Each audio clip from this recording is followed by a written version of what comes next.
Hi, time to talk about the elephant in the room, which is the conflict in the Holy Land, Israel and the Palestinians. Um, this is something that I had made a video about, but I decided to delete it. Not self-censorship, just because the situation was ongoing and there was more information to add. So I thought it would be better to just delete that and start afresh. Um, there's no conflict in the world, none, that draws such polarized views and such strong opinions on both sides as that between Israel and the Palestinians.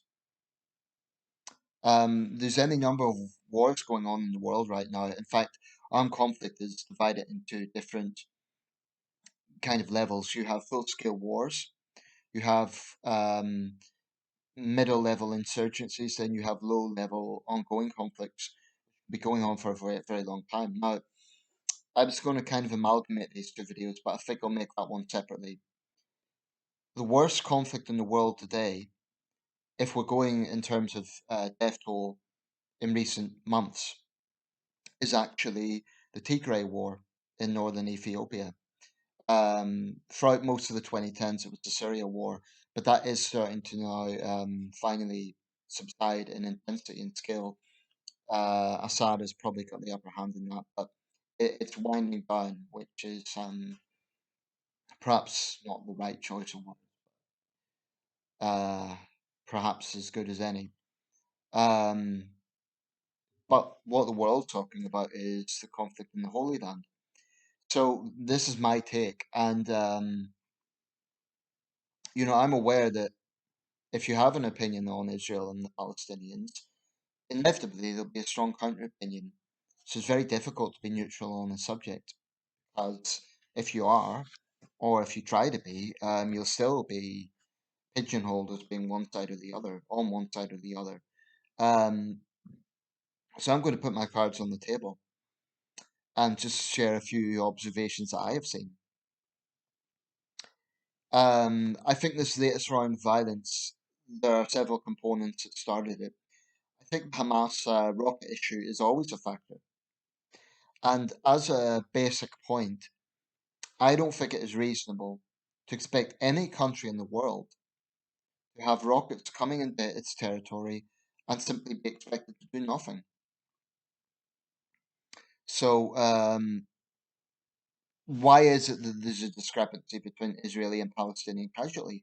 Because that is one of the major things in this very media-driven war, right? And it's something that people always focus on. You will see very gory images of wounded Palestinians buried under rubble, and it's awful. I've no doubt their suffering is very real and very, very intense. Um, But why is it not the same level of Israeli casualties? The only reason for that, the only reason, is because of the effectiveness of the Iron Dome defense system. If it wasn't for that Iron Dome, these rockets that Hamas are firing are not toys. The people who portray this as a David and Goliath conflict, ironically, being that David was a character in ancient Israel, but anyway, um, who say that Israel is a big overbearing bully and the Palestinians are the victims, they need to consider, are these rockets designed as toys? They're firing into Israeli civilian areas, metropolitan areas like Ashkelon, Ashdod, and even as far as Tel Aviv, which is a pretty built up metropolis. It's, I think, 1.4 million people in its metropolitan area, if not more. Um, if it wasn't for the defense system, those rockets would likely be causing a lot more casualties. As it stands, there's been 10 Israeli dead and something like 220, 240 Palestinian dead. So there's a huge imbalance there. But the reason there's so many Palestinian casualties is, I think, multiple reasons. I think because the Gaza Strip is very densely populated, because the the fact that the nature of this conflict being as it is an urban conflict, you have Hamas who will use civilian compounds as their rocket building facilities. You know, it's not like Hamas has a, this is our military site. It's scattered all over the Gaza Strip. So even if you have, I mean, a situation like the other day when that media compound was bombed, um, had Al Jazeera, Associated Press, and other press outlets there. The Israelis, they done this thing where they gave a warning system. Apparently, it's some sort of dud bomb. I don't know exactly how that works, but it acts as their warning. And the building was evacuated, and thankfully, no one died in that incident. But again, it makes Israel look like the bad guys. Oh, look, Israel's trying to silence the truth. They're bombing a media facility. Now, as a trainee journalist, I always will defend the right for journalists to do their job. Frontline journalists know that there's risk involved in a war zone. They're by nature brave people. You need to be in that sort of job. But if Israel wanted to silence the truth, why would they give a warning? You know, I think that again, just as this conflict has so much polarization, there is also so much ground for manipulation. Now, at this point, I should say, I'm not someone who just blindly agrees with everything Israel does. I'm very uneasy about that settler issue, and I don't think it can be entirely divorced because I think there are some pro-Israel people who say that it's a separate issue. It's got nothing to do with this. I don't agree with that. I think everything in the Holy Land is linked. Um, and I do think it's fundamentally unfair that Israeli settlers can move into Palestinian homes and force them out, and they have very little legal remit to fight that within the Israeli legal system. I think that's fundamentally wrong. I also think Netanyahu has pandered to the far right. I do think he's pandered to ultra nationalists. Having said that, there's an interesting thing happening within Israel, which is that moderate Israelis, centrist Israelis, are reluctantly backing Netanyahu this time. They might disagree with his domestic politics, but the nature of this flare up is a bit different from before, um, in the sense that there is now communal violence within Israel. That's very concerning because if that really gets out of hand, it could turn ultimately into a civil war. I don't think it'll go that far, but it's very serious. Whereas in previous occasions, you had the rocket attack and the Israeli bombing. But you didn't have that communal violence. I think not since the Second Intifada of the mid 2000s has that been seen. So that's concerning. Um, but I think people who vilify Israel, they they don't really answer these questions. They just turn it around. They say, well, you're talking about Israel's right to defend itself, but how about the Palestinians' right to defend themselves? The thing is, apparently there was a ceasefire offered by Hamas. Netanyahu says he didn't know of one. Who's telling the truth? I don't know what's going on in that sense. But this idea that Hamas can just fire rockets indiscriminately, deliberately at civilian areas, Hamas doesn't give any warnings to the Israelis. They don't say, oh, we're going to bomb you, go to your shelters. They just do it. And if it wasn't for the Iron Dome, I'm convinced that there would be Israeli casualties, maybe not to the same level as the Palestinians, but a lot higher than they are. And consider the Israelis in those areas, sort of PTSD that they would have from the constant Israeli children from the constant air raids. No, I'm not saying it's the same level of suffering. I don't think it is. I think the suffering in the Gaza Strip is far, far worse. But who is responsible for that suffering? Well, some will immediately say, well, it is Israel because Israel's doing the bombing. But Hamas has been in charge there for what, since 2007? 14 years. And in that time, what have they done with the millions and millions of funds they have got? Very often, supposedly aid masquerading as aid for the Palestinian people, in all likelihood, goes straight to Hamas. And what do they do with it? They buy rockets. So supposedly this blockade, its isolation from the world, it's often framed as, well, how are they getting the funds? How are they getting the weapons? Um, and if I was part of a body that was responsible for organizing or for maintaining one of the most troubled parts of the world, my first priority would be what can we give the citizens? How can we improve their lives? What does Hamas do? They build tunnels, they build rockets, Where's the bomb shelters in Gaza? There is none because Hamas doesn't build them. You know, with the millions of funding they would get, surely that would reduce the casualties somewhat. So I really do put a question mark on this idea that Hamas gives a damn about their own people. I don't think they do. I mean, this is an organization that brainwashes toddlers to hate Jews. Um, by the way, if I sound a bit off, if I'm my Foster, I think it's a vile organization. I think it's disgraceful that the former leader of the British Labour Party called them his friends, and everyone knows who I'm talking about. But that Corbynism that is, you know, the strains are there. But here's if something that's can be observed. Again, the way this conflict reverberates far, far beyond its borders is incredible. You know, you get anti-Israel demonstrations on the streets of Jordan, on the streets of Sydney, New York City. You know, it reverberates around the world more than any other conflict. And then you get celebrities brought into it. So the Hadid sisters are praised, along with other celebrities, for condemning Israel. Um, the models, that is Bella and Kiki Hadid. And yet you get the Israeli actress Gal Gadot is vilified. Did she come out and just blindly defend Israel? No, she gave a neutral comment, but that's not enough. She's an Israeli, therefore she's biased. She's the enemy. That's that's how it's framed. And people are now contrasting her. That is, anti-Israel people are contrasting her to Natalie Portman, who also has Israeli heritage, who's being very critical of the Netanyahu government.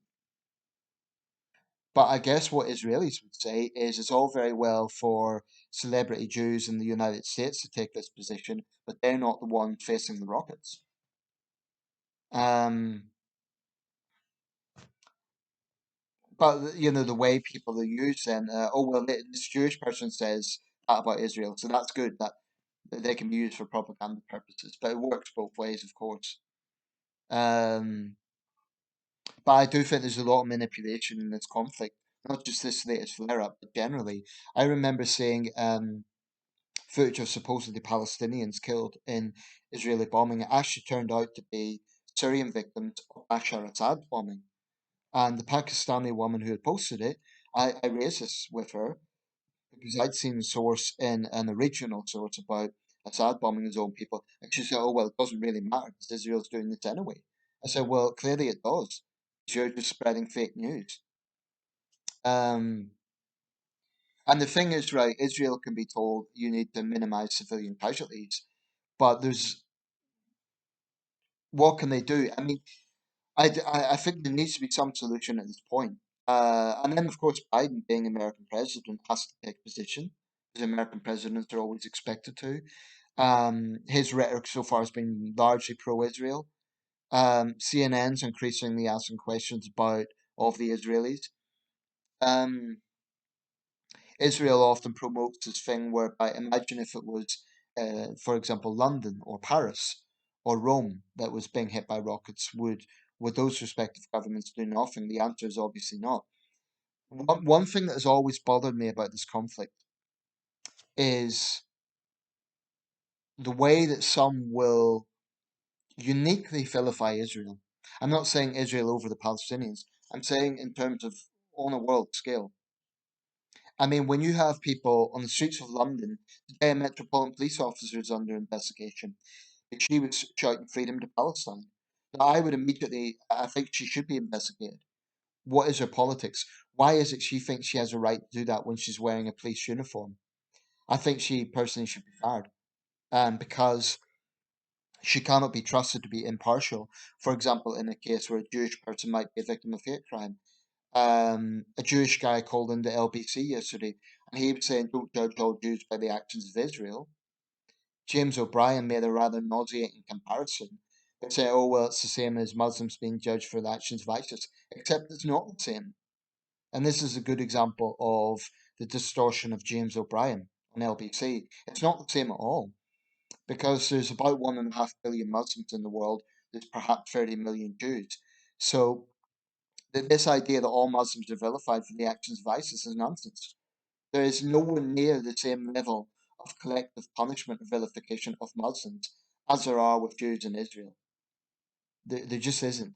And as an example of this, there's Jewish people in London have, been taunted by guys in vehicles with Palestinian flags draped over them. To be fair to Sadiq Khan, he's condemned it, so has Boris Johnson. Um, but you wouldn't get that without any other conflict. I mean, look at the Tigray war in Ethiopia, which I'll be talking more about in the other video. But you don't get people, celebrities taking their position on whether they agree with the Ethiopian government or the Tigrayans. This is something that is unique to Israel and Palestine, and it's sad. It's a very, it's something like I say, you just go in circles. Now, from a human perspective, I think what's going on in Gaza is horrendous, and I would totally understand if if I was a Palestinian and my whole family had been wiped out in an Israeli bomb, I probably wouldn't be very fond of Israel, right? But I do question why people. I even saw a Syrian guy earlier, making a post about Israel and what's happening. I mean, a Syrian, his country has seen 500,000 dead. It's it's hard to fathom why there is such a fixation on the state of Israel, and it's unique. It is uniquely vilified. Now, you might counter argue, well, Israel has a lot of powerful backers, the United States, Britain, um, Germany, and other Western countries, but that's the governments. Public opinion against Israel is probably quite strong. But I really think people look at it at surface level. They say these Israeli warmongers they're killing Palestinians just because they're evil Israel, and that's it. They don't stop to consider, well, what is Israel supposed to do when it's getting rockets fired at it? Hamas's very existence is about fighting Israel. It's about taking out the state of Israel. Hamas doesn't want peace. So I don't really buy for a second that they offered a ceasefire because then the rocket fire would start up again. Having said that, I do take issue with some on the far right in Israeli politics. And I do think there are some extreme settlers who do have a very racist view about Arab Israelis. And, there's a footage that's going around of this guy, settler called Jacob, and a Palestinian woman saying, "Why are you doing this, Jacob? This is not yours." And he said something like, "This is why are you shouting at me? If I don't do it, someone else will." So something like that does not make Israel look good. It really doesn't. And I have to say, the settler issue and the way Palestinians are treated in the Israeli courts in terms of going through that process, it's that's something I'm critical of Israel on because I do think it's something that will lead to more problems. So, whereas there will be Israelis and pro-Israeli people who will again blindly defend that and not recognize that that is something that will provoke tensions inevitably. Palestinians who lost land during the 40s can't go through the same process. So that's something I'm uneasy about regarding Israel. But I just think it's unfortunate that this is such a polarized thing, and it's understandable in a sense because the Holy Land is a crossroad for three major religions. So whenever this happens, it's going to be big news. Um, but that's my take. Probably I'm well aware I've come across as a lot more pro-Israel, and that will, people might say am I a Jew? I'm a Zionist. I'm not Jewish. Am I a Zionist? Well, I believe in an Israeli homeland, or rather, I believe in a Jewish homeland. Um, but it's interesting the people who vilify Zionism, they don't have the same thing to say about the Muslim homeland created as Pakistan. What's the difference fundamentally? If Muslims had a right to create a Islamic homeland in Pakistan in 1948, then as a principle, why not the Jews to create a Jewish homeland? Now, of course, what came with that was a lot of Palestinians lost their homes.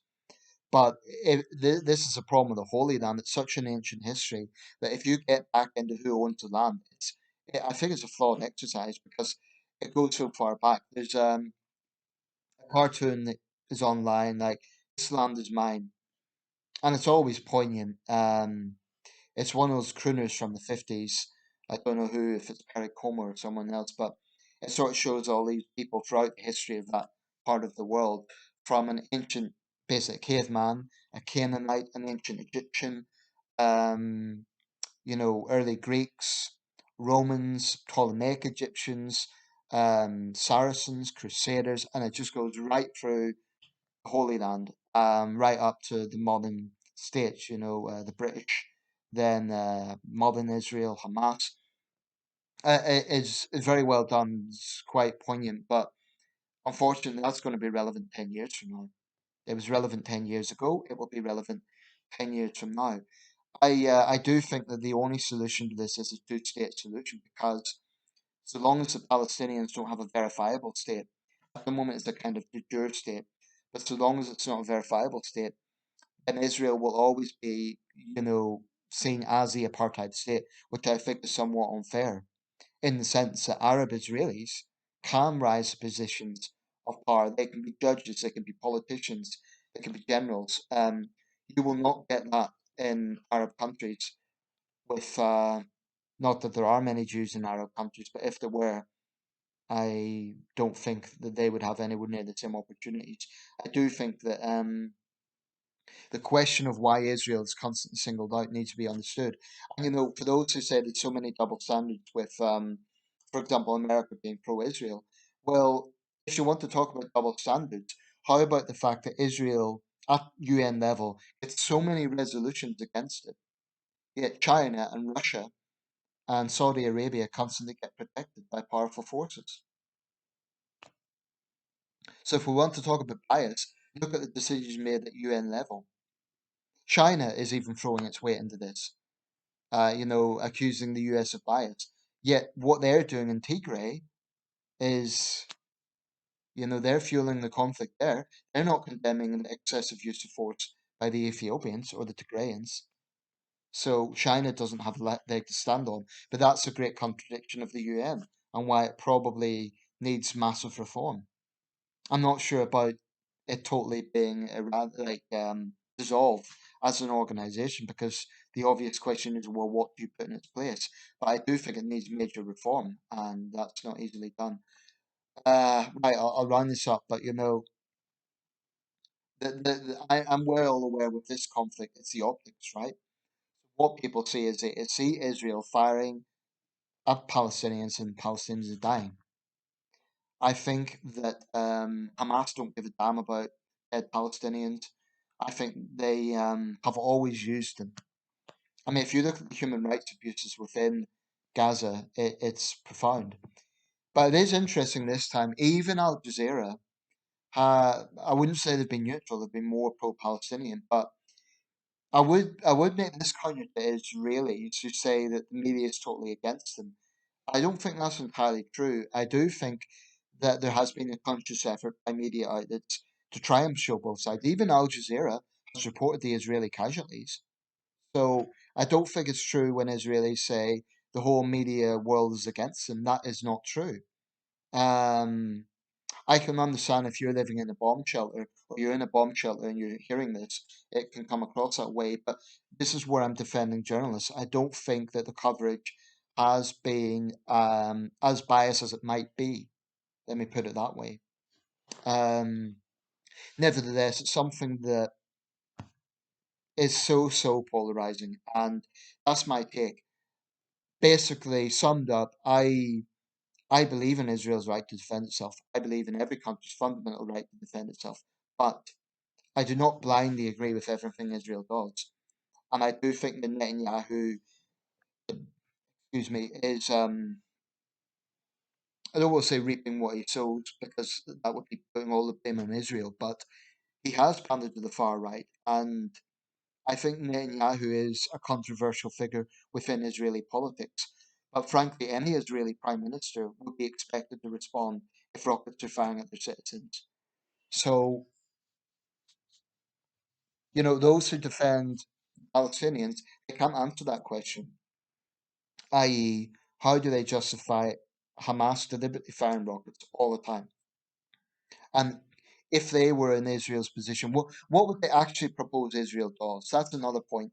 They condemn Israel, they vilify Israel, But what do they actually propose Israel do? The settler issue might be a major part of that. In terms of the rockets, so well, what should they do? If you're pro-Palestinian, the question is, what would your advice to Netanyahu be? Well, you'd probably see him as a war criminal. But leaving that aside, what would you actually advise him to do as the rockets are coming in? Okay, we don't do anything and hope that the rockets stop. Is that it? That's why this is such a difficult thing, because it is not straightforward in terms of if Israel just stops the bombing, then it all ends. Because then Hamas will feel galvanized to continue the rocket fire, and Israel will have to respond, and it all begins over again. But this is very fast moving. Something else could happen tonight, and I could maybe think, well, Israel was wrong to do that.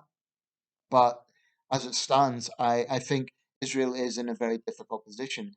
It either does nothing and takes the risks of its citizens being fired at, or it acts and it's vilified. That's how I see this. The Palestinians don't have a problem with the PR because they have the entire Arab world and many left wingers in the West backing them. So they don't have a problem in terms of PR.